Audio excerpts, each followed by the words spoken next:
வணக்கம் நேயர்களே, விவாத நேரம் நிகழ்ச்சிக்கு உங்களை அன்புடன் வரவேற்கிறோம். இன்று நாம் விவாதிக்கக்கூடிய தலைப்பானது ஆளுநர் ரவியால் பரபரப்பு ஏற்படுத்திய கீழ் வெண்மணி விவகாரம். ஆளுநர் என்னை சந்திப்பதில் துளியும் விருப்பமில்லை, தியாகி பழனிவேல். கருப்பு கொடி கண்டனங்களை முன்வைக்கும் அரசியல் கட்சிகள். ஆளுநர் விவகாரம் விளம்பரமா அரசியலா என்ற தலைப்பில் தான் நாம் இன்று விவாதிக்க இருக்கிறோம். ஆளுநருக்கும் தமிழக அரசியலுக்கும் இடையில் நீண்ட காலமாக அவர் பதவியேற்றதிலிருந்தே பல பிரச்சனைகள் தொடர்ந்து இருந்து வருகின்றன. அதன் ஒரு பகுதியாக நாகை மாவட்டம் கீழ்வெண்மணிக்கு சென்ற, கீழ்வேளூர் அருகில் இருக்கக்கூடிய கீழ்வெண்மணிக்கு சென்ற நமது ஆளுநர் RN ரவி அவர்கள் அங்கு இருந்த நினைவு தூணை பார்வையிட்டார். அதன் பிறகு அவர் தனது எக்ஸ் தளத்தில் தெரிவித்த அந்த அந்த கருத்தானது மிகப்பெரிய சர்ச்சையை கிளப்பியிருக்கிறது. அதாவது குடிசை வீடுகளுக்கு மத்தியில் இருக்கக்கூடிய அந்த நினைவு தூண் என்பது அதில் வீர மரணம் அடைந்தவர்களுக்கே ஒரு இழுக்கை தரக்கூடியதாக இருக்கும். முதலில் அது மட்டுமல்லாமல் பிரதமர் அவர்களின் வீடு வழங்கும் திட்டத்தின் மூலமாக கட்டத்தற்கூட வீடுகள் தமிழக அரசு அதில் நிர்வாக திறமையின்மையின் காரணமாக அதை சரியாக கட்டி முடிக்கப்படவில்லை என்று கூறி குற்றமும் சாட்டியிருந்தார். அதற்கு தமிழக அமைச்சர்களும் பதிலடி கொடுத்திருக்கிறார்கள். பெரியசாமி அவர்கள் 127 வீடுகளுக்கு அங்கு திட்டமிடப்பட்டு 75 வீடுகள் கிட்டத்தட்ட கட்டி முடிக்கப்பட்டு விட்டன. மற்ற வீடுகளுக்கு மத்திய அரசின் திட்டங்களில் மத்திய அரசு சரியான முறையில் எங்களுக்கு உதவவில்லை, அதன் ஆதரவு சரியாக கிடைக்கவில்லை, அதன் காரணமாக கட்டி முடிக்கப்படாமல் இருக்கிறது. தமிழ்நாடு வீட்டு வசதி வாரிய திட்டத்தின் மூலமாக அந்த வீடுகள் முடிக்கப்படும் என்று உறுதியையும் அவர் அளித்திருந்தார். அது மட்டுமல்லாமல் சட்டத்துறை அமைச்சர் ரகுபதி அவர்களும் மிகப்பெரிய ஒரு கண்டனத்தை தெரிவித்திருந்தார். அவர் ஒரு மீடியா மேனியா என்று அவரை குறிப்பிட்டிருக்கிறார். அதாவது மீடியாவிற்காக அவர் இதுபோன்று செய்கிறார். குறிப்பாக தமிழ்நாடு, கேரளா, தெலங்கானா ஆளுநர்கள் தங்களுக்குள் யார் மீடியாவில் அதிகமாக வருகிறார்கள் என்ற ஒரு போட்டியை நடத்துகிறார்கள், ஒரு மறைமுக போட்டி நடத்துகிறார்கள் என்றும் அவர் கடுமையாக விமர்சனத்தை தெரிவித்திருந்தார். இவ்வாறாக அரசு திட்டம் பற்றி அவர் கேட்காமல் எதிர்க்கட்சியை போல் பேசுகிறார் ஆளுநர் அவர்கள் என்ற ஒரு குற்றச்சாட்டையும் ரகுபதி அவர்கள் தெரிவித்திருந்தார். இவ்வாறாக ஆளுநர் அவர்களுடைய அந்த கீழ்வெண்மணி பயணமானது மிகப்பெரிய ஒரு சர்ச்சையை கிளப்பியிருக்கிறது. அது பற்றி விவாதிக்க இருக்கிறோம். விவாதத்திற்கு செல்லும் முன் நமது விருந்தினர்களை வரவேற்போம். முதலாவதாக திமுக செய்தி தொடர்பாளர் திரு மதிவாணன் அவர்களை வரவேற்போம். வணக்கம் சார். அடுத்ததாக இந்து தமிழர் கட்சியின் திரு ராம ரவிக்குமார் அவர்களை வரவேற்போம். வணக்கம் சார். வணக்கம் ஐயா. விடுதலை சிறுத்தைகள் கட்சியின் திரு தூகா பகலவன் அவர்களை வரவேற்போம். வணக்கம். சிபிஐ மாநில குழு உறுப்பினர் டாக்டர் சாந்தி ரவீந்திரநாத் அவர்களை வரவேற்போம். வணக்கம். மூத்த பத்திரிகையாளர் திரு VS ராமன் அவர்களை வரவேற்போம். வணக்கம். என்னுடைய கேள்வி திரு மதிவாணன் சார், உங்கள்கிட்ட துவங்குறேன். அந்த பிரதமர் வீடு வசதி திட்டத்தின் மூலமாக கட்டப்பட்ட வீடுகளில் முறைகேடுகள், ஊழல், நிர்வாக திறமையின்மை என்ற குற்றச்சாட்டுகளை வைத்திருக்கிறார் பெரியசாமி அவர்கள். அதற்கு பதில் அளித்திருக்கிறார். உங்களுடைய முதல் சுற்று பார்வை? ஆட்டுக்கு தாடி தேவையில்லை, நாட்டுக்கு ஆளுநர் தேவையில்லை, இதுதான் முதல் கருத்து. ஏன்னா ஒரு ஆளுநர் என்பவர் தன்னுடைய விருப்பு வெறுப்புக்கு அப்பாற்பட்டு செயல்படணும். அமைச்சர் அவர்கள் சொன்ன மாதிரி யாரு மீடியால வர்றது, யார் முதல்ல மீடியால அதிகப்படியான நேரத்துல வர்றதுன்றதுல இவங்க ஒரு போட்டியே நடத்திக்கிட்டு இருக்காங்க. முதல்ல ஒரு விஷயத்த நம்ம பேசுறதுக்கு முன்னாடி ஓரளவுக்காவது அதை பத்தி தெரிஞ்சுக்கிட்டு பேசணும். இப்போ ஒன்றிய அரசு பிரதமர் வீடு கட்டும் திட்டத்தின் கீழே எவ்வளவு நிர்ணயம் பண்றாங்கன்னா 1,20,000 தான் நிர்ணயமே பண்றாங்க. அந்த நிர்ணயத்துல ஒன்றிய அரசோட பங்கு பாத்தீங்கன்னா 72,000. ஆனா இந்தியாவிலேயே தமிழ்நாடு அரசு தான் இத 2,78,460 ஒரு வீட்டுக்கு ஒதுக்குறாங்க. அப்ப நீங்க 72,000 மைனஸ் பண்ணா மீதி தொகை யார் கொடுக்குறா? 2,06,460 தமிழ்நாடு அரசு தான் கொடுக்குது. சரிங்களா? அந்த அடிப்படையில எங்க மக்களுக்கு எந்த மாதிரியான திட்டங்களுக்கு நீங்களே யோசிச்சு பாருங்களேன். 1,20,000 எவ்வளவு வீடு கட்ட முடியும்? என்ன அளவுல வீடு கட்ட முடியும்? கொஞ்சம் பேசிக்கா சிந்திச்சு பாருங்களேன். அதே ஒரு 2 லட்சம் போது ஒரு 200 ஸ்கொயர் ஃபீட்டுக்கு மேல கட்டலாம் இன்னைக்கு இருக்கிற விலைவாசி பிரகாரம். சரிங்களா?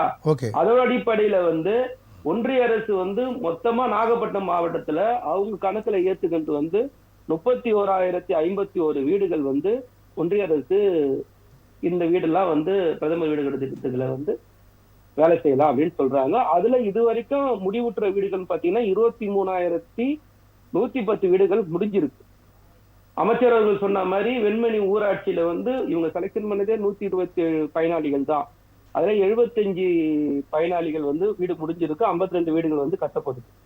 நீங்க இதுல நம்ம ஆட்சிக்கு வந்தது பிரகாரம் நம்ம ஆட்சிக்கு வந்ததுக்கு அப்புறம்னா இந்த 2021 அப்புறம் 2,41,861 வீடுகள் வந்து இந்த திட்டத்தின் கீழே வந்து வேலை நடைபெற்று கொண்டிருக்கிறது. இது அதிமுக விட்டுட்டு போனதோட சேர்த்தீங்கன்னா 2,93,277 வீடுகள் வந்து வேலை மொத்தமா இப்ப நடந்துகிட்டு இருக்கிற வேலை. இதுல ஒன்றிய அரசு நிதின்னு பாத்தீங்கன்னா 2,933.31 கோடி. சரி, இதுதான் வந்து அவங்க ஒதுக்கி இருக்க நிதி. ஆனா மாநில அரசு பாத்தீங்கன்னா 3,116.54 கோடி வந்து மாநில அரசு நிதி ஒதுக்கி. சரி, இப்போ நீங்க சொல்லுங்க, இந்த திட்டத்துக்கு எந்த அடிப்படையில உங்க பிரதமர் வீடு கட்டு திட்டம் பேர் வச்சாங்க? ஒரு வீட்டுக்கு 2,06,000 ரூபாய் கொடுக்குறவங்க பேர் வைக்கணுமா, வெறும் 72,000 ரூபாய் கொடுக்குறவங்க பேர் வைக்கணுமா? இந்த இடமே முரண்பாடா இருக்கு. நீங்க தமிழ்நாடுக்கு நம்ம தமிழ்நாடுக்கு மட்டும் தரீங்க, அவங்க இந்தியா முழுக்க கொடுக்கணும். அது போன்ற ஒரு திட்டத்தை துவங்கினால தான் நீங்க வந்து கொடுக்க வேண்டிய சூழல் வருது. திட்டத்தை கொண்டு வந்தது பிரதமர், அவங்க அந்த மத்திய அரசு இது போன்ற திட்டத்தை ஊக்குவித்தது. இது போன்ற பல விஷயங்கள் பார்க்கணும். அது ஒரு பக்கம் இருக்கட்டும் சார். இல்ல அது ஒரு பக்கம் இருக்கட்டும்.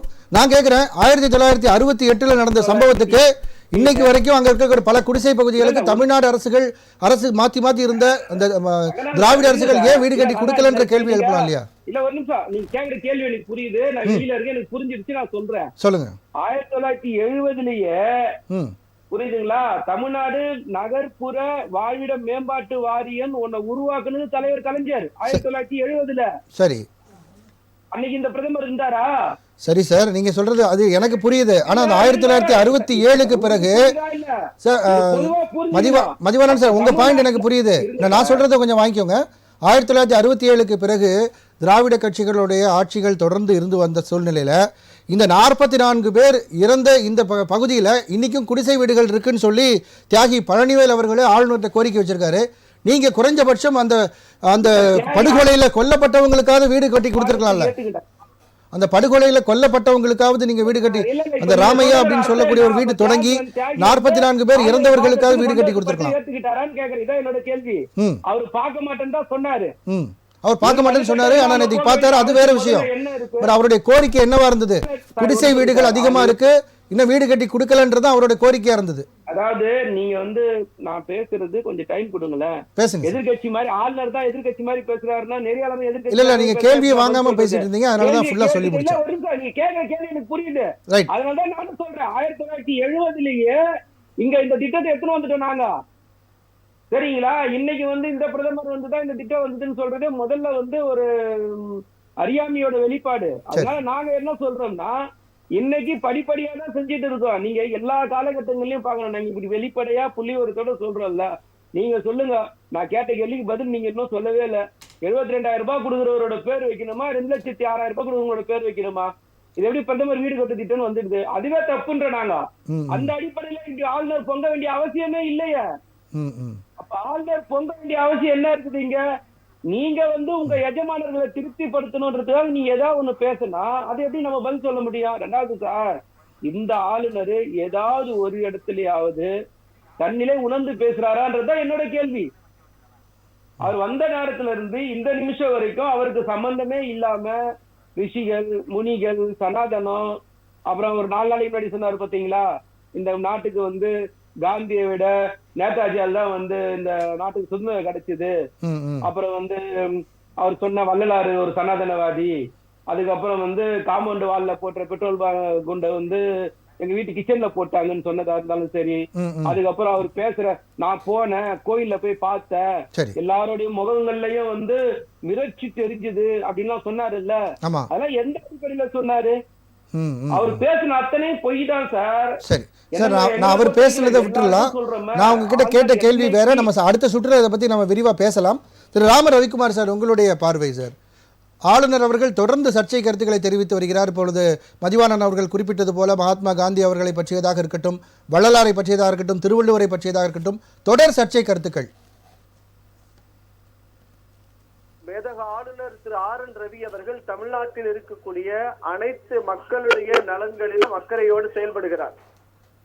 என்னுடைய சகோதரர் மதிவாணன் இந்த சப்ஜெக்ட், நம்ம இந்த டிபேட் சப்ஜெக்டுக்கு சம்பந்தம் இல்லாம பேசிட்டார். சரி, அது விடுவோம், அது நம்ம மூத்தவர். இப்போ இந்த கீழ்வெண்மை சம்பவத்துடைய உண்மை நிலவரம் இன்னமும் மக்களுக்கு தெரியாது. அன்று இந்த திராவிட இயக்கங்களுடைய தந்தை என்று சொல்லக்கூடிய ஈவேரா அந்த அடிப்படையாக பாட்டாளி வர்க்கத்திற்கு ஆதரவாக செயல்படாமல் அங்கே இருந்த பண்ணையார்களுக்கு ஆதரவாகவே செயல்பட்டார் என்பது வரலாறு. ஒட்டுமொத்தமாக உழைக்கும் மக்களை எரித்து கரிக்கட்டையாக்கிய அந்த காட்டுமராண்டி சம்பவத்திற்கு காரணமான கோபாலசாமி நாயுடைய பக்கம்தான் ஈவேரா இருந்தாரே ஒழிய உழைக்கும் மக்களுடைய பக்கத்தில் ஈவேரா இல்லை என்பதே வரலாறு. அப்படிப்பட்ட அந்த கொடுஞ்செயல் நடந்த கிராமத்துடைய மேம்பாட்டிற்கு திமுக, அதிமுக, இதற்கு முன்பு வந்த ஆண்ட கட்சிகள் எந்த விதமான அடிப்படை வசதிகளையும் மேம்பாடு செய்யவில்லை என்ற கருத்தை பதிந்திருக்கிறார் ஆளுநர். அவர் கோவிலுக்கு சென்றார், மறுக்கவில்லை. சனாதனம் குறித்து பேசினார், மறுக்கவில்லை. அதே ஆளுநர் தான் வேளாங்கண்ணி சர்ச்சுக்கும் சென்றார், மண்டியிட்டு இயேசுநாதரை தொழுதார், அன்னை மரியாதையிடம் வேண்டினார். இதையும் பதிவு செய்ய வேண்டுகிறேன். லாகூர் தர்காவிற்கும் சென்றார், இஸ்லாமிய மத நம்பிக்கையை மதிக்கின்றார். இப்படி அனைத்து மத மக்களுக்கும் ஆதரவாக பொது உடைமையாக இருக்கக்கூடிய ஆர்.என். ரவியை இவர்கள் விமர்சிப்பதன் நோக்கம் தான் எனக்கு புரியவில்லை. அது விட்டு வருவோம். ஒரு மத்திய அரசாங்கத்தின் நலத்திட்டங்கள் முறையாக செயல்படுகிறதா என்ற கேள்வி.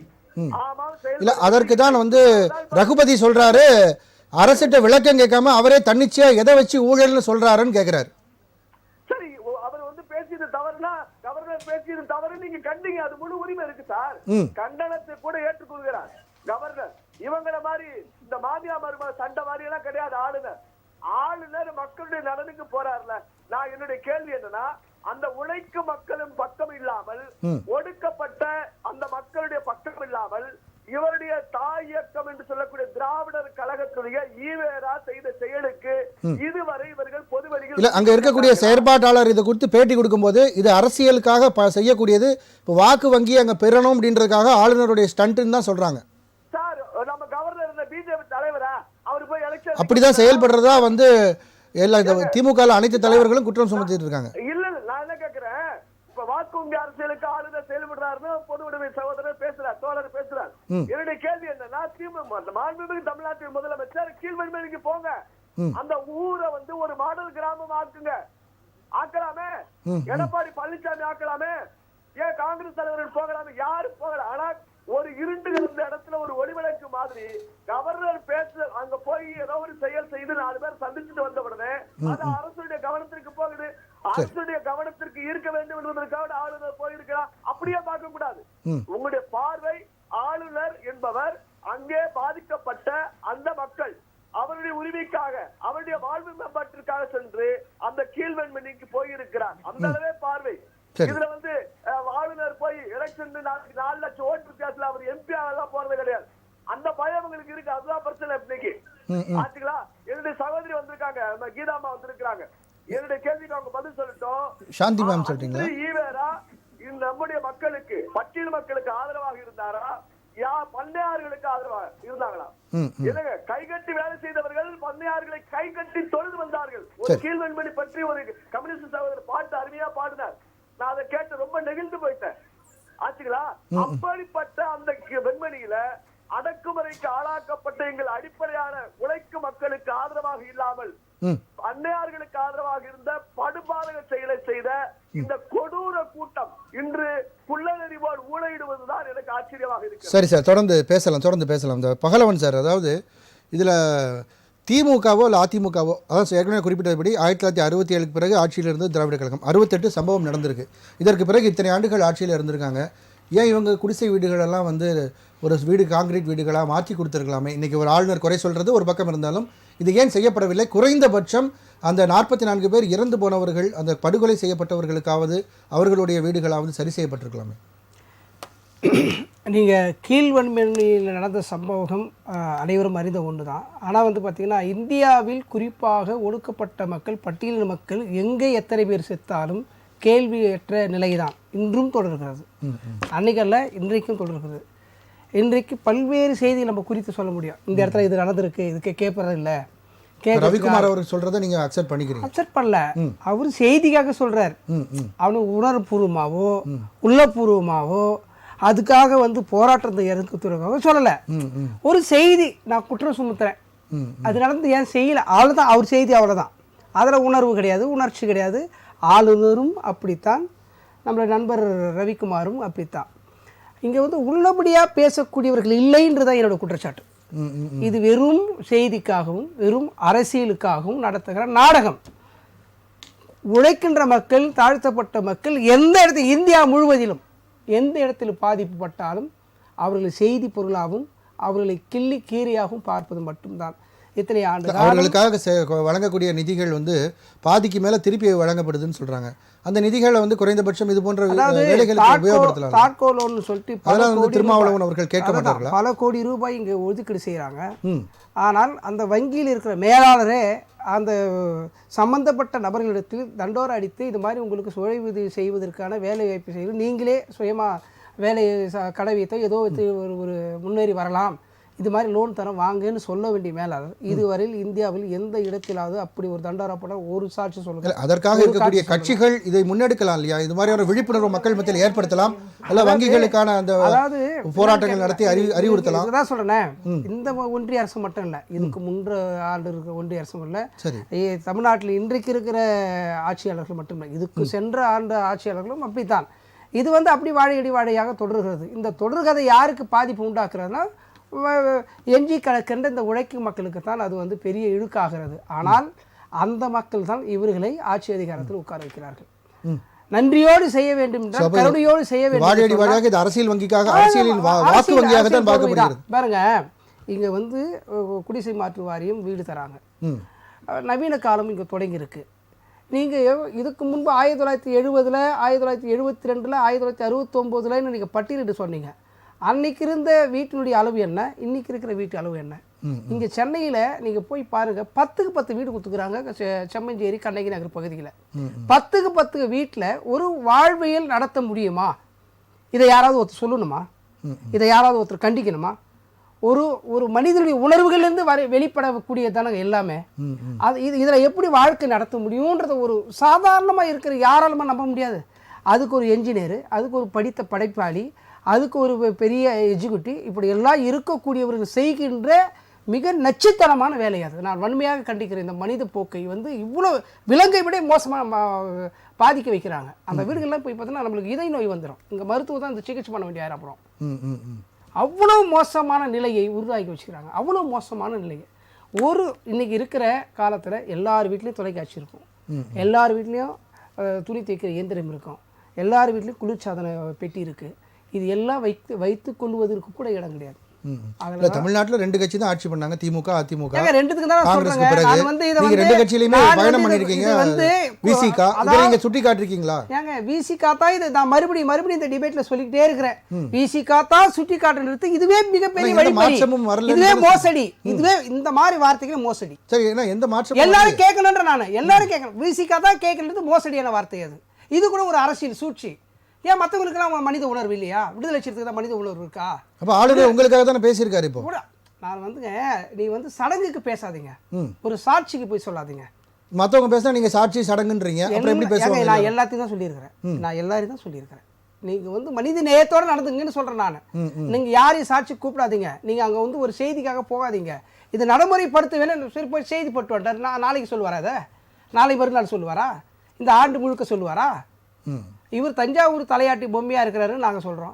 அங்கே மேலேருந்து யாராவது ஒருத்தர் வருவா, எங்கே பாரு செய்தி இருக்குது பாருங்க, அந்த செய்திக்கு போய் தலையாட்டி. இருந்தாலும் ஒரு ஆளுநர் அவர்கள் சொல்லும் பொழுது ஒரு கவனம் பெறுகிறது இல்லை, தேசிய அளவில் கவனம் பெறுது இல்லை. தமிழ்நாடு அரசு இதே வார்த்தை நாங்கள் பலமுறை சொல்லிக்கிறேன். ஏன் கவன ஈர்ப்பு வரல? இதே வார்த்தை நாங்கள் வீதியில் வந்து போராடி இருக்கோம், ஏன் கவன ஈர்ப்பு வரல? ஏன் நீங்கள் அதை செவி கொடுத்து கேட்கல? ஏன் ஊடகங்களில்? அப்போ நீங்கள் ஆளுநர் இதை சொல்லும் பொழுது நீங்கள் அதை வரவேற்க தானே செய்யணும், ஒரு கவனம் பெறுது இல்லையா? நான் என்ன சொல்கிறேன், அதை நான் வரவேற்கிறதுக்கு நான் மறுக்கலன்னு சொல்ல, இது ஒரு சடங்காக நீங்கள் செய்கிறீங்கன்னு சொல்கிறேன் நான். இது நியாயமாக நீங்கள் பண்ணலை, இது நியாயமான ஒரு ஆதாரத்தில் நீங்கள் போய் செய்யலை. இது ஒரு சடங்குக்கு போயிட்டு இதை நான் சொல்லிட்டு வந்து அவர் என்ன பண்ணணும், இப்போ இது ஒரு டெபேட்டாக மாற்றிருக்கீங்க இல்லையா? இந்த சடங்குக்கு தான் வேலை செய்கிறார். நடைமுறைப்படுத்துவதற்கு செய்யுங்கன்ற நான். நீங்கள் ஒன்றிய அரசு ஆண்டுகள் இருக்கீங்க இல்லையா? நாங்கள் இத்தனை லட்சம் பேருக்கு இத்தனை ஸ்கொயர் ஃபீட்டில் வீடு தரும்னு சொல்லுங்கள். இங்கே 310 வீடு வந்து முன்னாடி இருந்தது, இப்போ வந்து 410 வீடு தராங்க. நீங்கள் போய் அளவு போய் பார்த்தீங்கன்னாக்கா 280 ஸ்கொயர் ஃபீட் தான் வீடு தராங்க. ஆனால் நீங்கள் சொல்கிறது எவ்வளோ? 415 ஸ்கொயர் ஃபீட் வீடு தரேன்னு சொல்கிறாங்க. கேட்டோம்னா நீங்கள் அங்கே இருக்கிற போய் இன்ஜினியர் போய் கேட்டிங்கன்னா இந்த செவுறு போயிடுது சார், இந்த படிக்கட்டு போயிடும் சார், இங்கே நடக்கிற இடம் போயிடும் சார் சொல்லிட்டு 280 ஸ்கொயர் ஃபீட் வீடு வாங்கும்போது ஸ்கொயர் ஃபீட் கூட தரதில்லை. இல்லை. சரி, ஓகே, அதை பற்றி நம்ம விரிவாக அடுத்த சுற்றுலா பேசலாம். சாந்தி மேம், அதாவது வந்து இப்போது மார்க்சிஸ்ட் கம்யூனிஸ்ட் கட்சி அங்கே நினைவு சின்னம் அமைத்தாலும் கூட அந்த குடிசைகளுக்கு மத்தியில் அதனை பார்க்கும் பொழுது அதில் இறந்தவர்களுக்கே அது வந்து ஒரு அவமான சின்னமாகத்தான் இருக்கிறது.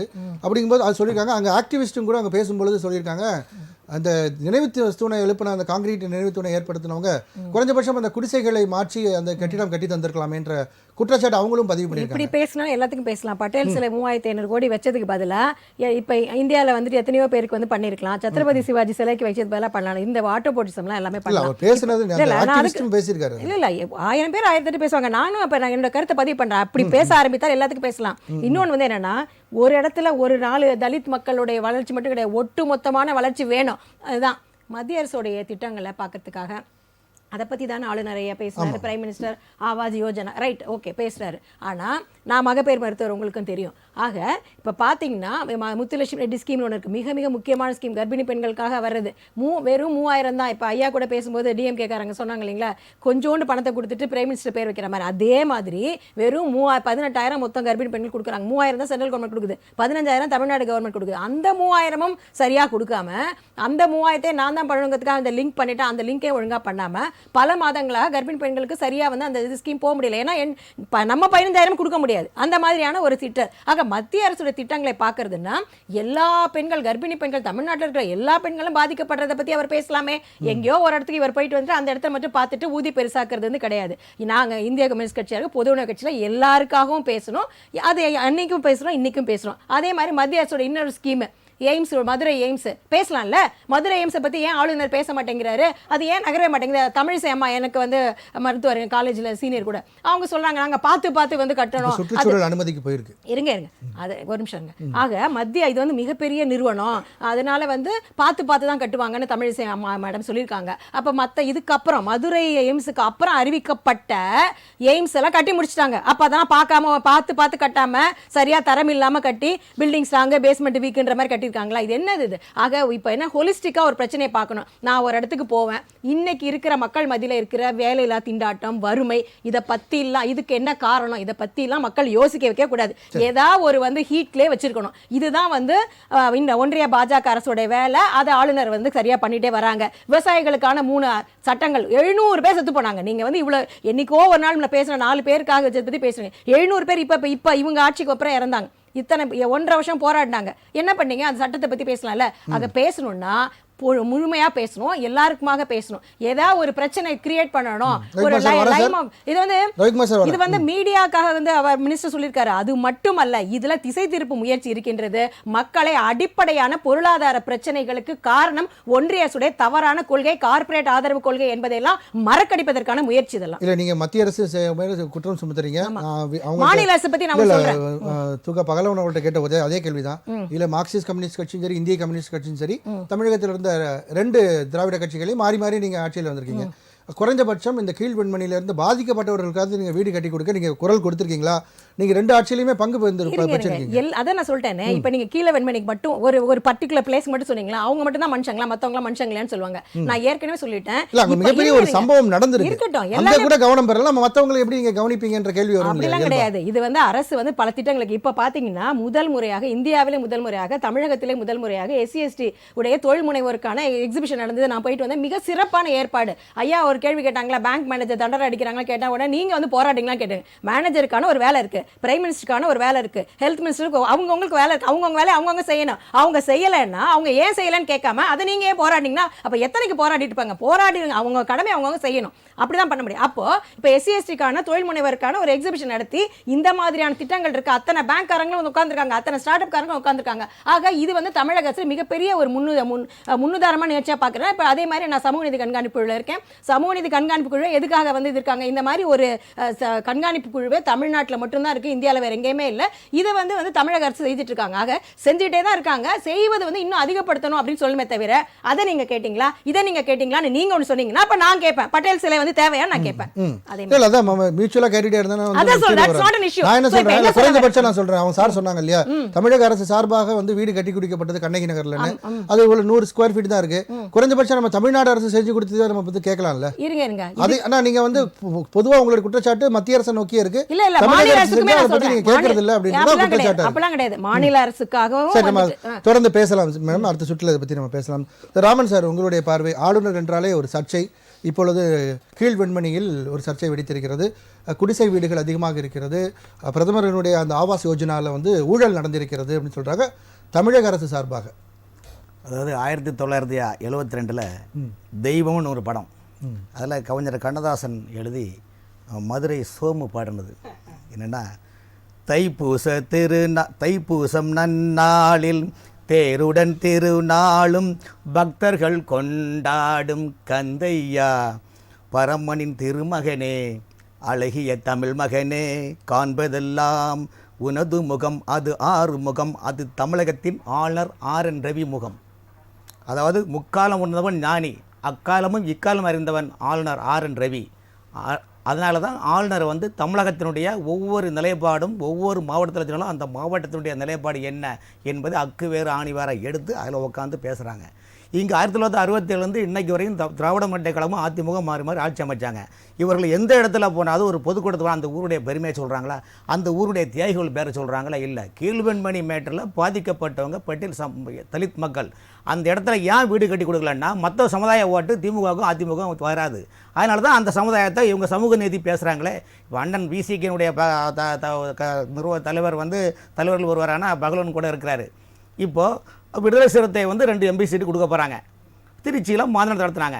அந்த மாநாட்டில் பல கோரிக்கைகளும் வச்சுருந்தாங்க. ஏன்னா திமுக பொறுத்தவரை இன்றைக்கி திமுகவோட எந்த அமைச்சர்களும் மத்திய அரசை எதிர்த்து பேசக்கூடிய வல்லமை இல்லை. காரணம் என்றால் ஒவ்வொருடைய மடியிலும் ஈடியும் ஐடியும் துணையாக அதாவது பெருசாக அங்கே வச்சுட்டு இருக்கிறாங்க. ஆகவே இந்த பார்லிமெண்ட் தேர்தலில் பிஜேபி எதிர்ப்பதற்கும் ஆளுநர் எதிர்ப்பதற்கும் ஒரு பிரச்சார ஆயுதம் தேவை. அதற்காக தான் அவர்கள் என்ன பண்ணுறாங்கன்னா விடுதலை சிறுத்தையை பயன்படுத்துகிறாங்க. ஆனால் அதே நேரத்தில் நாங்கள் கீழ்வெண்மணி விவகாரத்தில் ஏன் இவர்கள் இப்போ பல்லவரம் தொகுதி எம்எல்ஏடைய அந்த மகனும் மருமகளும் சேர்ந்து ஒரு தலித் பெண்மணி தானே இவரும் குடும்பப்படுத்தினாங்க, ஏன் அதற்கு யாரும் குரல் கொடுக்கவில்லை? அப்போ வெளி உலகத்தில் என்ன சோசியல் மீடியா பெருசாக ஆகினால தான் சும்மா அரசுன்னு ஒரு சீனை போய் காட்டுனாங்க. ஆகவே தமிழகத்தில் பொறுத்தவரையிலும் ஆளுநர் எடுத்த அந்த கீழ்வெண்மணி மேட்டரில் வந்து அரசியல் பின்னணி எந்த இதுவும் கிடையாது. மக்கள் என்ன பாதிச்சிருக்காங்க, என்ன நிலைமையில் சொல்கிறாங்கன்னு தகவல் சொன்னார்னா அவங்க என்ன சொல்கிறாங்க, ஒரு பணக்காரன் கேட்குறாங்க. அது இந்த நேரத்தில் பேச வேண்டிய அவசியம் இல்லை சார். கேள்வியாக இருக்குது. இந்த பிரதமரின் வீட்டு திட்டத்தில் வந்து இன்னைக்கு தமிழ்நாட்டில் நிறைய பேரை வந்து பிடிஓ யூனியன் ஆஃபீஸில் நிறைய பேர் முறைகேடு செய்ததில் அரெஸ்ட் நிறைய பண்ணியிருக்கிறாங்க. நீதிமன்றம் அதை கண்டிச்சிருக்கு. நீதிமன்றம் ஏன் நடவடிக்கை எடுக்கலைங்கிறாங்க.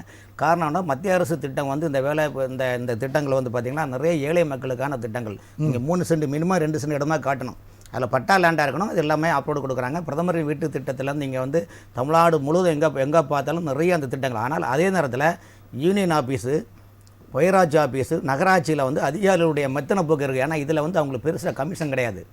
இது வந்து ஒரு ஸ்கீம் ஒர்க் மாதிரி சார். இந்த திட்டம் வந்து நீங்கள் உங்களுக்கு எல்லாம் ஓகே ஆனால் கவர்மெண்ட்லேருந்து சென்ட்ரல் கவர்மெண்ட்லேருந்து வந்துடுது. சீனியாரிட்டி கொடுக்கறது தமிழ்நாடு கவர்மெண்ட் தான் பிரச்சனை. உங்களுடைய அப்படி கிடையாது. தமிழ்நாடு அரசு மீது அந்த அதிகாரிகள் மட்டும் இல்லை சார். ஒரு விஷயம் கேளுங்க. இப்போ உங்களுக்கு வில்லிவாக்கம் யூனியன் இருக்குது. வில்லிவாக்கம் யூனியனுக்கு போட்டால் பொம்மதுக்குளம், அரக்கம்பாக்கம், பொத்தூர், இந்த மாதிரி ஆலத்தூர், இந்த மாதிரி இடத்துல வந்து அதில் எத்தனை பேர் அப்ளிகேஷன் கூட அந்த அப்ளிகேஷன் எல்லாமே ஓகே ஆச்சுன்னா சீனியாரிட்டி பிரகாரம் தான் உங்களுக்கு அமௌண்ட் சாங்ஷன் ஆகும். இந்தியா முழுவதும் அவங்க பண்ணணும். சரி. அப்படி இருக்கும்போது இந்த அதிகாரிகள் ஒவ்வொரு யூனியன்லையும் ஒரு ஆஃபீஸ் இருப்பாங்க, ஜேஇ இருப்பாங்க. அதே நீங்கள் டவுன் பஞ்சாயத்தில் போட்டு பார்த்தீங்கன்னா ஒரு 6-7 டவுன் பஞ்சாயத்துக்கு ஒரு ஜேஇ வருவாங்க. அவங்க என்ன பண்ணால் வாரத்துக்கு ஒருக்கா வருவாங்க. அந்த நேரத்தில் இந்த அப்ளிகேஷன் கொடுத்தா இந்த நிலைமை என்னென்னா, ஆனால் அதில் வந்து சரியான அவங்க ஃபாலோ அப் கிடையாது. ஏன்னா அரசாங்கம் வந்து கடல் போல அது மாநில அரசாங்கம் மத்திய அதெல்லாம் அவங்க பார்த்துருக்க. பட் அந்த துறைக்குன்னு அந்த அதிகாரி பெருசாக ஒன்றும் பண்ணுறது கிடையாது. இன்னைக்கு குமரி மாவட்டத்தில் பார்த்தீங்கன்னா அந்த திட்டத்திலாம் 20,000-30,000 பணம் கேட்குறாங்க. இல்லாட்டா ஒவ்வொரு ஸ்டெப் பை ஸ்டெப்பாக நீங்கள் அது கிட்ட தரமாட்டேன்னு சொல்லி உதாசனப்படுத்தும் போது நிறைய மக்கள் பணத்தை கொடுத்து கூட ஏமாந்துருக்காங்க. நிறைய பேருக்கு அந்த திட்டங்கள் வரல. இந்த விஷயத்தில் மாநில அரசும் திரும்ப சொல்கிறாங்க, ஊரக வளர்ச்சித்துறையோ நகர்ப்புற துறையோ அந்த துறைக்கு ஒரு அதிகாரியை போடுவாங்க. இப்போ வந்து கலைஞர் காப்புரிமை திட்டம் இருக்குது, அந்த கலைஞர் பெண்ணுரிமை திட்டம், அந்த திட்டத்தில் வந்து கரெக்டாக இருந்தால் அவங்க அலாட்மெண்ட் பேமெண்ட் கொடுத்துட்டே இருக்கிறாங்க. ஸோ அந்த சீனியாரிட்டி பிரகாரம் தான் எல்லாம் டக்குன்னு வந்துட்டே இருக்கும். ஸோ அந்த இதில் கொஞ்சம் குளறுபடுகிறது. அது வந்து அதிகாரிகள் வட்டாரத்தில் அந்த கம்யூனிகேஷன் குளறுபடி தான் அது மெயின் காரணம். பட் இந்த திட்டம் வந்து பார்த்தீங்கன்னா அருமையான ஒரு திட்டம், ஏழை எளிய மக்களுக்கு மிகப்பெரிய உன்னதமான ஒரு திட்டம். ஆனால் வந்து மதிவானன் சார் சொல்லும்போது அந்த ஷேரிங் பார்க்கும்போது ரொம்ப கம்மியான அளவு தான். அது பிரதமர் இல்லை சார் நீங்கள் அது நீங்கள் நெட்டில் பாருங்கள். பிரதமர் வீட்டு திட்டம் என்பது முழுக்க அது பிரதமர் இது தமிழ்நாடு அரசு பண்ணுது. இல்லை இல்ல சார், மாநில அரசும் பண்ணுது, மத்திய அரசும் பண்ணுது. ஆனா அதே நேரத்துல மத்திய அரசும் அதிகமா நீங்க நெட்ல டவுன்லோட் பண்ணி பாருங்க. அதுல எல்லாம் சார் அதுல கம்யூனிஸ்ட் நிறைய இருக்கு சார். ஏன்னா கம்யூனிஸ்ட்காரங்க வந்து அதாவது திமுக கூட்டணியில் இருக்கிற கட்சிக்காரங்களுமே எப்படியாவது பிஜேபியை குறை சொல்வதற்கு அவங்க இருக்கிற அதுல கம்யூனிஸ்ட் கட்சி இது விளக்கல்ல, சிபிஎம் விளக்கல்ல, சிபிஐஎம் விளக்கல்ல. அதனால சகோதரர்கள் பேசுவார்கள். கொள்கையே கிடையாது சார், எங்கள் கட்சியே பொது உடைமை கொள்கை தான். கிடையாது பொது உடைமை, தேர்தல் கூட்டணி வேற, கொள்கை வேற. சரி, பொது உடைமை என்பது நீங்க என்னைக்கு தமிழ்நாட்டில் எவ்வளவு பிரச்சனைகளை வந்து மக்கள் ஒரு விவசாயிகள் கூட 1000% நெல் மணிகள் வைக்கிறதுக்கு இடம் கிடையாது. அது மழை வந்து காத்து பட்டும் ஃபுல்லா முளைச்சு வருது. இதுக்கு கம்யூனிஸ்ட்காரங்க போராடுறாங்களா சொல்லுங்க. ஒரு வருஷம்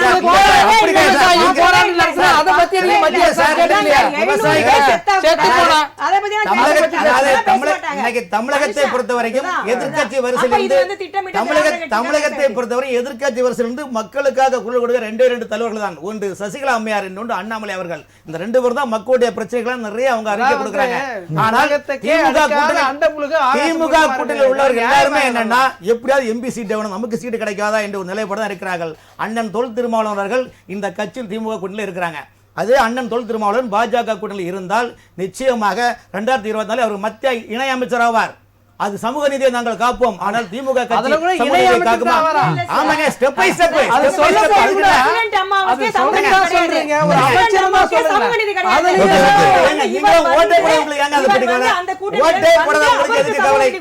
அதாவது குடியரசுத் தலைவர் எலெக்ஷன்ல நீங்க ஓட்டு போடல, நீங்க ஓட்டு போடுறவங்களுக்கு ஏன் அது பத்தி கவலைப்படுறீங்க? நீங்க வந்து ஆகவே அண்ணன் திருமாவளவன் அவர்கள் விடுதலை சிறுத்தை இயக்கம் வந்து திமுகவில் கூட்டணி வேண்டுமா வேண்டாம் என்று நீங்க மீண்டும் ஒரு பிரச்சனை செய்யுங்கள். நிச்சயமாக பாஜக வந்தால் உங்களுக்கு மத்திய இணையமைச்சர் உண்டு, ஆனால் திமுகவில் சேர்ந்தால் உங்களுக்கு எம்பி தான். சரி சரி சரி, தொடர்ந்து பேசலாம் சார். மதிவாணன் சார், அதாவது பிரதமர் வீடு கட்டும் திட்டம்னு சொன்னீங்க. அங்கே பிரதமர் தான் வச்சுருக்காங்க, பிரதமர் மோடின்னு வைக்கல. ஆனால் தமிழ்நாட்டில் இருக்கக்கூடிய எல்லா விஷயத்துலையும் பார்த்தீங்கன்னா கிளாம்பாக்கத்தில் கலைஞர் அவர்கள் பேர், இது மாதிரி பல விஷயங்கள் நம்ம சொல்லிக்கிட்டே போகலாம். தலைவர்கள் பேர் தான் இங்கே வைக்கப்படுகிறது திட்டங்களுக்கு. அதாவது கலைஞர் திட்டம் அப்படின்னு சொல்றாங்கன்னா அட்டல் யோஜனா திட்டம் சொல்றாங்க, அது யாரோட பேரு? நான் கேட்ட கேள்வி என்ன சார், 2,78,460 ரூபாய் கொடுக்கிற மாநில அரசு எங்க, 72,000 ரூபாய் கொடுக்கிற ஒன்றிய அரசு எங்க? அப்ப இந்த திட்டத்துக்கு யார் பேர் வைக்கணும்னு சொன்னேன், அதுக்கு பதில் சொன்னீங்களா கடைசி வரைக்கும்? அதான் பிரதமர் திட்டம் தான் வைப்பாங்க, பிரதமர் மோடி திட்டம்னு வைக்கல. நாளைக்கு என்ன வேற ஏதாவது பிரதமர் வந்தாலும் அந்த பிரதமர் திட்டம் தான் இருக்க போகுதுன்ற. சரி சார், பிரதமர் வீடு கட்டும் திட்டம் இல்ல சார், முதல்வர் வீடு கட்டும் திட்டம் தானே இதுக்கு வைக்கணும். அப்புறம் எப்படி பிரதமர் வீடு கட்டும் திட்டம் பேர் வச்சீங்க? சார் அவங்க, நான் முதல்ல சொல்லிட்டேன், அவங்க இந்தியா முழுமைக்கும் கொடுக்கணும். தமிழக அரசு அந்தந்த மாநிலங்களுக்கு கொடுக்கணும்னு தான் சொல்றேன் நான், வேற ஒன்றும் இல்லை. அதுக்கான பதிலாக நான் சொன்ன விஷயம் அதுதான். நீங்க தொடர்ந்து பேசுங்க, அதுக்கு மேல மக்களே முதல் சுற்று நான் கேட்டதுக்கு பதிலா சொல்லல. ஓகே சார், அது மக்களுக்கே விட்டுறலாம் சார், அதற்கான பதிலை மக்களே சொல்லட்டும். நீங்க தொடர்ந்து பேசுங்க. கீழ்வெண்மணியில வந்து மொத்தம் 66 குடிசைகள் இருக்கு. அதுல நீங்க என்ன சொல்றீங்க உங்க கண்டிஷன் பிரகாரம்? முதல்ல பிரதம வீடு கட்டும் திட்டத்துல நீங்க ஒரு கண்டிஷன் போடுறீங்கல்ல, அந்த கண்டிஷன் உட்பட்டு இருந்தா தானே அந்த திட்டத்தை கீழே அதை செயல்படுத்த முடியும். ஆமா, திட்டமே இல்லாம எல்லாருக்கும் கொடுத்துறாரு அவர் காசை. அப்ப எங்க நீங்க ஒரு தவறான புள்ளி வச்சு ஆர்.என். ரவி சொல்றாரு தன்னுடைய எஜமான திருப்தி பட்டத்துக்காக சொல்றாருன்றது வந்து நீங்க யோசிச்சு பார்க்க வேணாம். சரி, அப்போ உங்களுடைய நோக்கம்ன்றது வந்து உதவி செய்யணும்ன்றது கிடையாது, பிரச்சனையே நீங்க இதை வேற மாதிரி திருப்பணும்னு நினைக்கிறீங்க. இதுதான் சார் என்ன கேக்குறேன், ஆர்.என். ரவியோட வேலை இல்லை சார்.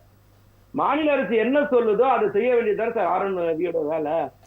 நீங்க RSS ரவி மாதிரியே செயல்பட்டா என்ன பண்ண முடியும்?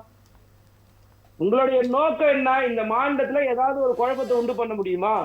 இதுதான் உங்களுடைய நோக்கம். அமைச்சர் இவ்வளவு தெளிவா சொல்றாரு இல்ல, எத்தனை லட்சம் பேரு அப்படின்னு அமைச்சர் சொன்னாரு. இப்ப நானும் சொன்னேன், இந்த திட்டம் நாங்க 1970 இந்த திட்டத்தை ஆரம்பிச்சிட்டோம்னு சொல்றேன். நீங்க வேற 2016 ஆரம்பிச்சுட்டு பிரதமர் வீடு கட்டு திட்டம் 72,000 ரூபாய் வச்சு என்ன பண்றது இன்னைக்கு விலைவாசியில? அவர் அண்ணன் சொன்னாருல்ல 200 ஸ்கொயர் ஃபீட்னு சொல்லிட்டு 200 ஸ்கொயர் ஃபீட்ல இருக்க முடியலன்னு சொல்றாரு இல்ல. 72,000 எத்தனை ஸ்கொயர் ஃபீட் கட்ட முடியும் இன்னைக்கு சென்னையோட விலைவாசியில சொல்லுங்க. அதான் முதல்லயே கேட்டேன்ல, சும்மா சார் இது எல்லாம் மோடி எடுத்துன்னு வர திட்டங்கள் அத்தனையும் வந்து ஜிகினா வேலை தான். இங்க எது வந்து மக்களுக்கு முழுசா போய் சேர்ற திட்டங்கள் கிடையாது. சரி, நீங்க இவரு இன்னைக்கு எடுத்துன்னு வந்திருக்க எந்த திட்டங்களா இருக்கட்டுமே தன்னுடைய நண்பர்களுக்கு எப்பயும் சொல்றதுதான். அண்ணன் சொன்னார் இல்ல இந்த தலைப்புக்கு நான் தான் முதல்லயே 3 நிமிஷத்துக்கு தெளிவா சொல்லிட்டேனே. ஒன்றிய அரசோட நிதி எவ்வளோ, மாநில அரசோட நிதி எவ்வளோ, எத்தனாயிரம் வீடுகள் இதுல இருக்கு, எல்லாத்தையும் நான் முதல்லயே ஆரம்பிக்கும் போதே சொல்லிட்டேன். அப்ப இதையும் கடந்துதான் இன்னைக்கு ஆர்.என். ரவி என்ன பண்றாருன்றதையும் நாங்க தெளிவா சொல்றோம். ஆர்.என். ரவி முழுக்க முழுக்க அரசியல் பண்றாரு. சரி, அவருடைய வேலை இல்ல, அது வந்து அரசியல்வாதியான வேலையா அவர் செயல்படக்கூடாது, எதிர்கட்சி மாதிரி நடந்துக்க கூடாது. நீங்க ஒரு மாநில அரசுடைய இருக்கிற வரைக்கும் ரெப்ரசன்டேட்டிவ், நீங்க எத்தனை இடத்துல உச்ச நீதிமன்றம் கொட்டுது, நீங்க மாநில அரசு என்ன சொல்லுதோ அதை செய்யுங்க, மாநில அரசுக்கு கீழே தான் நீங்க செயல்பட போறீங்க அப்படின்னு தெளிவா சொல்லுது. நீங்களா உங்களுடைய எடுத்துட்டு அண்ணன் சொல்றாரு வேளாங்கண்ணி போனாரு, மசூதிக்கு போனாரு, நல்ல விஷயம் தான், சந்தோஷம் தான், போங்க, எல்லா மக்களையும் வந்து அனந்தமையா பாருங்க. நாங்க என்ன வேணும்னா சொல்றோம், நீங்க மசூதிக்கு போக கூடாது, சர்ச்சைக்கு போட நாங்க தடுத்தப்பா, அப்படியாவது போயிட்டு பண்ற பாவங்களை 4 இடத்துல போயிட்டு கழுவிட்டு வந்தா சந்தோஷம் தானே. அதான் அதை விட தேவையில்லாம அரசு எதுக்கு குறை சொல்றீங்கன்னு கேக்குறீங்க. இல்ல சார், நான் என்ன சொல்றேன்னா, அவர் போனாருன்னு அவர் சொல்றாரு, நாங்க சொல்றது அது கிடையாது. சரி சரி, நீங்க இன்னைக்கு வந்து இத போய் இந்த மக்களை பாக்குறேன்னு சொல்றது அரசியல் தானேன்ற. புரியுது சார். ராமன் ரவிக்குமார் சார், இதற்கு என்ன சொல்றீங்க சார்? ஆளுநர் அவர் பணியை செய்யாம, மசோதாக்கள்ல கையெழுத்து போடுற பணியை செய்யாமல் இந்த மாதிரி வந்து ஒரு பாரதிய ஜனதா கட்சியின் தலைவர் போலவே செயல்படுகிறார்னு ரகுபதி அவர்களே குற்றம் சுமத்திருக்காரு. உங்களுடைய பதில்? திராவிட இயக்கங்களுடைய முன்னோடியாக இருந்த ஈவேரா சொன்ன வார்த்தையை நான் பதிவு செய்கிறேன். இதற்கு முந்தைய சுற்றுல எங்க சகோதரி, கம்யூனிஸ்ட் சகோதரி சொன்னாங்க, திரௌபதி முர்முக்கெல்லாம் ஆதரவா எங்க அம்மா பேசுறாங்க. கம்யூனிஸ்டுகள் கொள்கையற்றவர்கள், அடுத்தவன் காரை நக்கி பழைப்பவர்கள். நான் சொல்லலைங்க, ஈவேரா சொன்ன வார்த்தை வெண்மணி சம்பவத்தின் போது. இப்ப நான் என்ன கேட்கிறேன், எங்க அம்மாட்ட, கீதா ரவீந்திரநாத் அவர்கள்ட்ட, கொள்கையற்றவர்கள் நான் குற்றம் சொல்றேன். ஏன் தெரியுமா? மதுரையில ஒரு நேர்மையான கவுன்சிலராக இருந்த அம்மையார் லீலாவதி அவர்களை படுகொலை செய்த படுபாதகர்கள் யார்? திமுகவினர். அந்த படுபாதக செயல் லீலாவதியுடைய உயிர் போயும் கூட பதவி சுகத்திற்காக திமுகவை அண்டி ஓட்டு சீட்டு நாடகத்திற்காக இவர்கள் பிழைத்தவர்கள், மண்டியிட்டவர்கள். இதற்கு என்ன பதில் சொல்ல போகிறார் அம்மையார்? முதல் கேள்வி, அந்த கீழ்வேணிமணி சம்பவத்துல அந்த மக்களுடைய வாழ்வாதார முன்னேற்றத்திற்கு கம்யூனிஸ்ட் இயக்கங்கள் குரல் கொடுக்கவில்லை. ஆண்ட இருவரும் கட்சிகள் அவருடைய வாழ்வாதாரத்தை உயர்த்துவதற்கு எந்த முயற்சியும் செய்யாத பொழுது ஒரு ஆளுநர் அந்த இடத்திற்கு சென்று ஒரு அட்டென்ஷன் வரட்டுமே, தப்பு இல்லையே, அவங்களுக்கு ஒரு மேம்பாடு ஆளுநர் செய்யறது தப்பு இல்லையே. இல்ல, அவருக்கு மீடியா மேனியான்னு குற்றம் சுமத்துறாங்க. அவர் வந்து தமிழ்நாடு, தெலங்கானா, கேரளா ஆளுநர்கள் யார் அதிகமா ஊடகங்கள்ல வரோம் அப்படின்னு ஒரு மறைமுக போட்டி இருக்குன்னு சொல்லி ரகுபதி குற்றம் சுமத்துறாரு. அவர் ரகுபதி மீடியா மேனியான்னு யாரு சொல்லிருப்பாருன்னா தம்பி உதயநிதியை சொல்லியிருப்பாரு மீடியா மேனியான்னு. இப்போ நான் சொல்றேன், இப்ப நம்முடைய சகோதர பகலவன் சொல்லிட்டு 2 தினங்களுக்கு முன்னாடி ஜனநாயகம் வெல்லும் எங்க அண்ணன் மாநாடு நடத்துனாங்க திருச்சியில. வெல்லும் ஜனநாயகம், வெல்லும் ஜனநாயகம். அதுல ஒரு பாட்டெல்லாம் பாடுனாங்க, சாதிகள் இருக்க கூடாதுன்னு தம்பி அறிவு பாடிச்சு, நம்ம கானா பாடகர்லாம் பாடுனாங்க. சாதிகள் ஒழியணும்னு சொல்றீங்களா சாமி? இது முதலமைச்சர் சொல்லுங்க. 2வது எதற்கும் தீர்மானம் போட்டீங்களே, அந்த வெல்லும் ஜனநாயக மாநாட்டுல வேங்க வயலில் அந்த மழை குடிக்கக்கூடிய தண்ணியில பிய கலந்த அந்த அக்யூஸ்டுகளை பிடிக்கலையே முதலமைச்சரே, கண்டுபிடி அப்படின்னு ஒரு தீர்மானம் போட்டுக்கலாமே. சேலத்துல விடுதலை சிறுத்தை கட்சி கொடி ஏற்ற மாட்டேங்கிறாங்க திராவிட மாடல் அரசு, அதுக்கு ஒரு தீர்மானம் போடுங்களா. நான் பேசுறத அவர் மறுக்க முடியாது, அவர் வந்து பேச முடியாது, ஏன்னா கூட்டணி தர்மங்கிறத அமைதியா இருக்கிறார். இதே தமிழ்நாட்டில் இவர்கள் வந்து 3 ஆண்டுகளில் பட்டியல் சமூக மக்களுக்கு எதிராக எத்தனை படுபாதக செயல்கள் நடந்திருக்கிறது? பதில் சொல்லுங்க. நாங்குநேரியில வெட்டது யாரு? சேலத்துல பிரச்சனை யாரு? திமுகவுடைய எம்எல்ஏ கருணாநிதி வீட்டுல தீண்டாமை பிரச்சனை உருவாகி அந்த பிரச்சனைக்கு நல்ல தீண்டாமை பிரச்சனைக்கு நல்ல திருமாவளவன் பொருள் வரத்து ஏதாவது சோழமை சுட்டுதல் ஏதாவது செஞ்சாரா? சரி, ஒண்ணு கிடையாது. சரி ஓகே. மதிவாணன் சார், ஒரு செகண்ட் போடுங்க. இவர்கள் மீண்டும் மீண்டும் சொல்கிறேன், சாதிகளை வடித்து விட்டோம் என்று மேடைகளில் முழங்கி நெஞ்சில் வஞ்சகத்தோடு சாதியை எண்ணத்தோடு திரியக்கூடியவர்கள் குற்றச்சாட்டை முன்வைக்கிறேன். எங்க அண்ணா ஆர்.எஸ். பாரதி சொன்னார், இந்த திராவிட இயக்கத்தவர்கள் போட்ட பிச்சைதான் பட்டியல் சமுதாயத்துக்காரர் ஜட்ஜா. சரி, நீங்க பல்வேறு குற்றச்சாட்டுகளை வச்சிருக்கீங்க. மதிவாணன் சார், சுருக்கமா இதற்கான பதில்களை நீங்க சொல்லிருங்க, அதுக்கு அடுத்து நான் வந்து உள்ள அரங்கத்துக்கு செல்லலாம். Okay Ravikumar sir, Ravikumar sir கொஞ்சம் அமைதியா இருங்க, அடுத்து நான் வரேன். திரு மதிவாணன் சார். பல குற்றச்சாட்டுகள் வைத்திருக்கிறார். அவர்கள் நடத்தி வந்து வேங்கவயலை பத்தி பேசினாரு. வேங்கவயல் இன்னைக்கு வந்து கோர்ட்டோட டைரக்ஷன்ல இருக்கு. சிபிசிஐடியோட வழக்குல போயிருக்கு. இன்னைக்கு வந்து டிஎன்ஏ டெஸ்ட் வரைக்கும் போயிருக்கு. இவ்வளவு கோவப்படுற ஆதங்கப்படுறவரு இந்த அளவுக்கு நாங்க முன்னேறி இந்த வழக்குல வந்து முன்னேற்றம் இருக்குல்ல. இந்த மணிப்பூர்ல ஒரு கலவரம் நடக்குது, பேசவே மாட்டாரு பிரைம் மினிஸ்டர். ஹரியானால ஒரு 15 வயசு பையனை உயிரோட கொளுத்துறாங்க, அதை பத்தி பேசவே மாட்டாரு பிரைம் மினிஸ்டர். சரி, அதை பத்தி கவலையே பட மாட்டாரு RN ரவி அவர்கள். இல்ல இவங்க இருக்கிறவங்க எல்லாம் அதை பத்தி பொங்கவே மாட்டாங்கல்ல. நான் என்ன கேக்குறேன்னா, நீங்க சொல்ற குறிப்பிட்ட ஒரு வழக்கு இன்னைக்கு எந்த நிலையில இருக்குன்னு வெளிப்படையா இன்னைக்கு தெரியுது. இந்த மணிப்பூர் கலவரத்தை பத்தி எங்கேயுமே பேச மாட்டீங்க. ஒரே சகோதரி சொல்றது உண்மைதானே? இன்னைக்கு இவ்வளவு பேசுறீங்க, நீங்க வந்து ஜாதிய பத்தி எல்லாத்தையும் பேசுறீங்கல்ல. இந்த நாட்டுடைய முதல் குடிமகள் ஓகே சார், ஓகே. குடியரசுத் தலைவர் திரௌபதி முர்முவை இந்த நிமிஷம் வரைக்கும் நாடாளுமன்றத்துக்கு கூட மாட்டீங்க. புரியுது. இந்த நிமிஷம் வரைக்கும் அயோத்தி கோயிலுக்கு கூட மாட்டீங்க. Okay sir, okay sir. இந்த நிமிஷம் வரைக்கும் அந்த நிக்க வைக்க வேண்டிய நோக்கம் என்ன? புரியுது. நான் மறுபடியும் வரேன் சார், ஒரே நிமிஷம். பகலவன் சார், உங்கள் மேல ஓகே. மதிவாணன் சார், நான் வரேன். ஒரு நிமிஷம் சார், 4 இல்ல, நேரம் குறைவா இருக்கு, இன்னும் 3 பேர்ட்ட பேசணும். வந்து இருக்க வர சார், ராமர் கோயில தொடவே கூடாது, ராமர் கோயிலுக்கு வரவே கூடாதுன்னு சொன்னாங்கல்ல சங்கராச்சாரியர்கள். அது எதோட வெளிப்பாடு? புரியுது சார், தொடர்ந்து பேசுங்க. கோயிலுக்குள்ள அனுப்பிச்சதே நாங்க தான் சார். இல்ல, சரி. உங்க பதில் புரியுது. மறுபடியும் நான் வரேன். பகலவன் சார், நீங்க நிறைவேற்றிய தீர்மானங்களுக்கு வந்து பத்தி பேசியிருந்தாங்க, அதுக்கான உங்கள் பதில்களை சொல்லிடுங்க. வரேன் மதிவாணன் சார், கொஞ்சம் அமைதியா இருக்கு. நீங்க இப்ப சொல்லுங்க சார். அதாவது எங்க மாநாட்டில் ஏற்றப்பட்ட தீர்மானங்கள் அத்தனையும் வஞ்சிக்கப்பட்ட மக்களை வஞ்சித்து கொண்டே இருக்கிறது ஒன்றிய அரசாங்கம்ன்றது தான் எங்களுடைய தீர்மானங்கள் இருக்கிறது.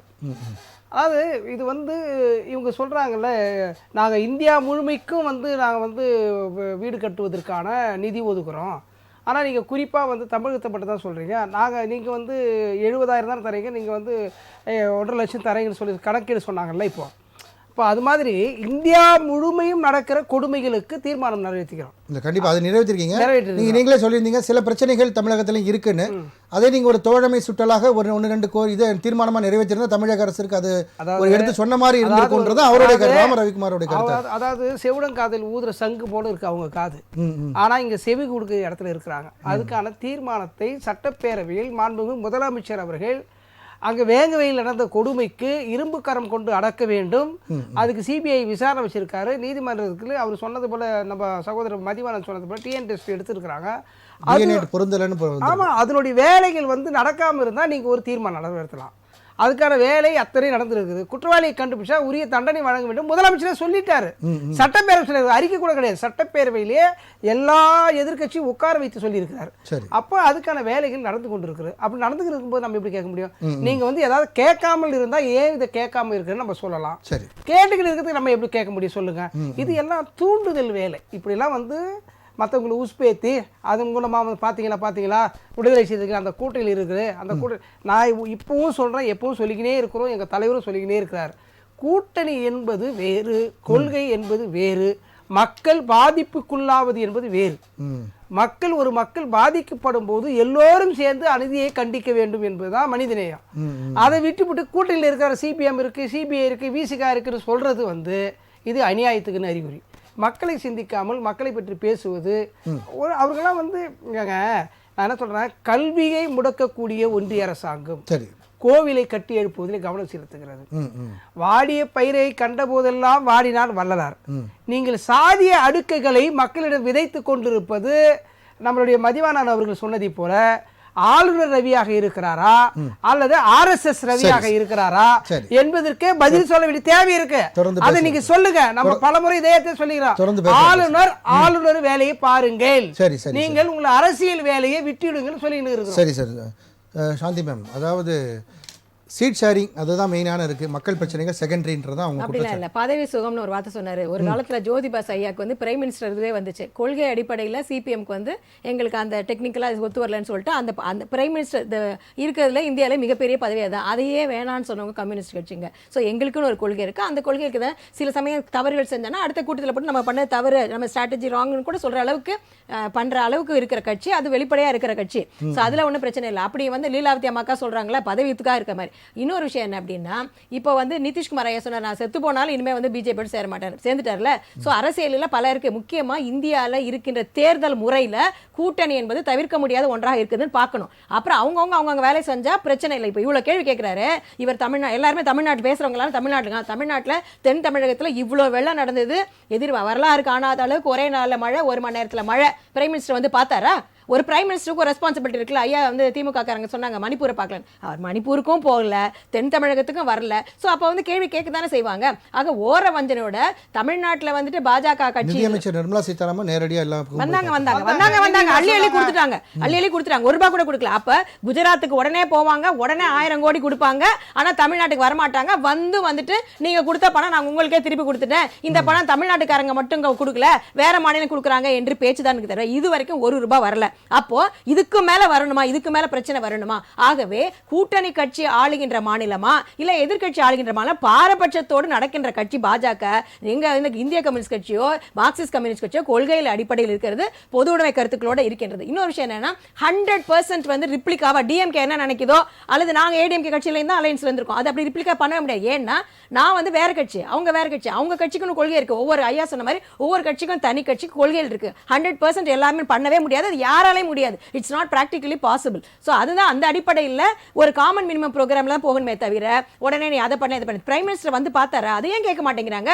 அப்போ மக்களுக்காக எல்லாம் பேசுறாங்கன்னா இப்போ எல்லா மக்களுக்காக தானே பேசணும். ஒரு ஊர்ல இருக்கிற 4 பேருக்கு நீ என்ன பண்ண? அண்ணன் வந்து பெரியசாமி அமைச்சர் ஐயா வந்து முக்கியமாக ஒரு கருத்து சொல்லியிருக்காரு. ஸோ இப்போ வந்து ஒரு ரூல்ஸ் இருக்கு, இப்போ நிபந்தனைகள் இருக்கு, யாருக்கு வந்து எலிஜிபிள் கேண்டிடேட் ஃபார் இந்த ஆவாஸ் யோஜனா.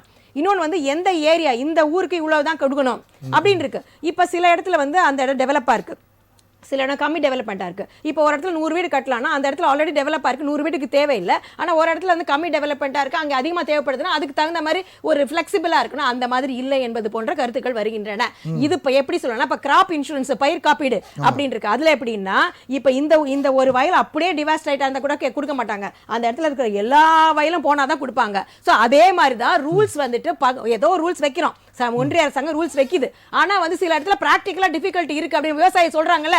ஊர்ல போய் பாருங்க, எத்தனை பயிர் காப்பீடு யூஸே கிடையாது, அது யாரு வந்துட்டு இருக்க ரிலையன்ஸுக்கு தான் லாபம் கிடைக்குது. அப்போ அதுல வந்து மாற்றணும், இப்போ கொள்கைகளை மாற்றணும், பிராக்டிகலா டிஃபிகல்ட்டிஸ் இருக்குன்னா மாற்றணும். அதையெல்லாம் செய்யாம அதையெல்லாம் கேட்க மாட்டாங்க. ஊர்ல ஒவ்வொரு விவசாயிகள் செத்துக்கிட்டு இருக்காங்க. ஸோ அப்போ மத்திய அரசாங்கத்தோட திட்டங்கள் சரி இருக்கா, அது நடைமுறையில் பிரச்சனை இருக்கா, அது என்ன செய்யணும், மக்கள் எல்லாம் சந்தோஷமா இருக்காங்களா, அந்த திட்டங்கள் எல்லாம் சரியா நடைபெறுகிறதா? இதெல்லாம் ஆயுஷ்மான் பாரத்ல எவ்வளவு வந்துட்டு இருந்தது, ஒரே நம்பர்லயே 1 லட்சம் பேர் இருக்காங்க. செத்து போனதுக்கு அப்புறம் கூட அவங்க தமிழ்நாட்டிலே வந்து கரும்பு தொழிற்சாலைகள் இருக்கிறவங்க, இந்த தொழிற்சாலைகளுக்கு கரும்பு கொடுத்தவங்களுக்கு உரிய பணம் வந்து சேரலன்னு பல வருஷங்களா போராட்டம் நடத்திட்டு இருக்காங்க. தமிழ்நாடு அரசு அவங்களுக்கு வேணா உரிய தொகையை மீட்டு கொடுத்துருச்சான்ற ஒரு கேள்வி. எல்லா பக்கமும் இந்த பிரச்சனை விவசாயிகள் தான் பாதிக்கப்படுறாங்க.